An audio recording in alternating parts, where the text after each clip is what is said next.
រដូវប្រាំងស្ងួតហួតហើយអញ្ចឹងហើយនៅតំបន់ស្រុកស្រែមិនសូវជាមានអ្វីហូបទេហើយថ្ងៃនេះផងដែរគឺនាងខ្ញុំបានទៅផ្ទះឪពុកម្ដាយក្មេកហើយក៏ឃើញថាដើមអំពិលហ្នឹងគឺផ្លែហើយទុំច្រើនខ្លាំងមែនតើហើយប្តីរបស់នាងខ្ញុំក៏គាត់បានឡើងទៅនៅខាងចុងហ្នឹងឡើងទៅបេះដល់លើដើមហើយបេះបានរៀងច្រើនគួរសមដែរហ្នឹងបងប្អូនហើយអំពិលគឺយើងមានពីរដើមមានដើមធំហើយនិងដើមតូចហើយផ្លែរបស់វាគឺជា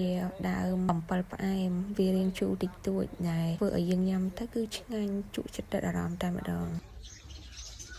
ប្តីឡើងបេះអំពិលចំណែកឯប្រពន្ធក៏រៀបចំធ្វើដំណើរចេញទៅផ្សារដើម្បីទិញម្ហូបហើយនៅតាមផ្លូវទៅផ្សារបងប្អូនហើយ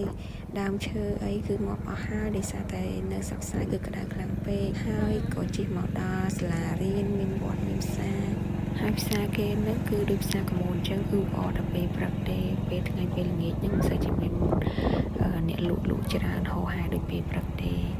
នាងខ្ញុំក៏បានចូលក្នុងផ្សារដើម្បីរកទិញបន្លែត្រីសាច់ដើម្បីធ្វើមុខម្ហូបនាងខ្ញុំទៅផ្សារហ្នឹងខ្ទង់ប្រហែលជាម៉ោង 8-9 អីហើយអញ្ចឹងមិនសូវជាមានមនុស្សនៅផ្សារច្រើនទេ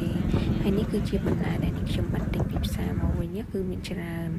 ហើយទិញឡើងអស់ 4-5 ម៉ឺនដែរហ្នឹងបងប្អូនគឺរៀងច្រើននេះគឺជាបន្លែដូចជាពងទាត្រីសាច់ផ្សេងដែលនាងខ្ញុំបានទិញពីផ្សារហើយនេះគឺជាទំប៉ែដែលនាងខ្ញុំទិញមកញ៉ាំលេង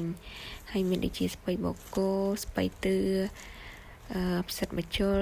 មានដូចជាស្ពៃក្តោបការ៉ុតហើយស្វាយនេះនាងខ្ញុំទិញអស់តែ 1000 ទេគឺបានច្រើនមែនតើចំណែកឯល្ហុងវិញគឺនាងខ្ញុំយកមកពីផ្ទះម៉ាក់របស់នាងខ្ញុំហើយមានដូចជាស្ពៃក្តោបហើយនាងខ្ញុំទិញដូចជាសក់ចាសក់ត្រាំស្ពៃជូរហ្នឹងមកបន្ថែម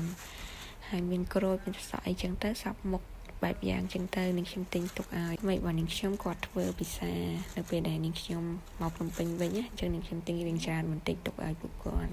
ឪពុកម្ដាយក្មេករបស់នាងខ្ញុំគឺពួកគាត់ចាស់ហើយដូច្នេះហើយគឺគាត់មិនសូវជាមានពេលអាចឡើងផ្សារបានហើយថ្ងៃនោះផងដែរនាងខ្ញុំបានធ្វើម្ហូបស្ងោរឆ្អឹងគោជាមួយនឹងល្ហុងហើយបន្ថែមជាមួយនឹងសាច់គោសាច់សុទ្ធបន្តិចបន្តួចហើយឆ្អឹងគោនាងខ្ញុំបានកាត់វាជាដុំល្មមហើយបន្ថែមជាមួយនឹងស្ពៃទឿចំណែកឯល្ហុងហើយនិងការ៉ុតគឺយើងបានចិតរួចរាល់ជាស្រេចបន្ទាប់ពីរៀបចំបន្លែរួចរាល់នេះខ្ញុំក៏ដាក់ដាំទឹកហើយដាំជាមួយនឹងខ្ទឹមសចូលដើម្បីកាត់ជាតិឆ្អាបហើយបន្លែរបស់យើងបានត្រៀមរួចរាល់សាច់អីក៏យើងបានត្រៀមរួចរាល់ដែរនៅចាំតែទឹកពុះយើងនឹងអាចដាក់ឆ្អឹងស៊ុបរបស់យើងចូលនាងខ្ញុំធ្វើអត់ឆាគ្រឿងទេគឺនាងខ្ញុំស្ងោរយកតែម្ដងដោយសារតែมันមានពេលច្រើនទេដោយសារតែនាងខ្ញុំទៅផ្សារនឹងរៀងយូរដែរហើយអញ្ចឹងមកដល់គឺនាងខ្ញុំបញ្ញាប់ធ្វើមុខម្ហូបប៉ុន្តែនៅពេលដាក់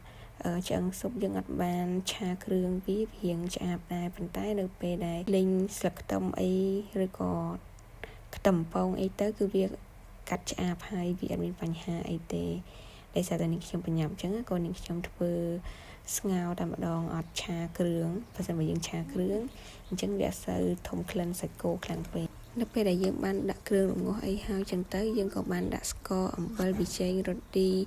ទឹកត្រីអីចឹងទៅហើយនាងខ្ញុំក៏បានធ្វើមួយមុខទៀតគឺបុកត្រីឆ្អើរជាមួយនឹងស្វាយខ្ចី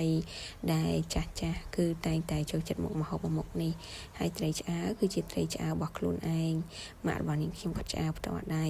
ចឹងគាត់បានឲ្យមកម៉ាក់ក្មេករបស់នាងខ្ញុំហើយនាងខ្ញុំក៏បានធ្វើមុខម្ហូបមួយមុខនេះចឹងទៅហើយត្រីនេះស្ងប់បេះហើយនឹងយូរដែរ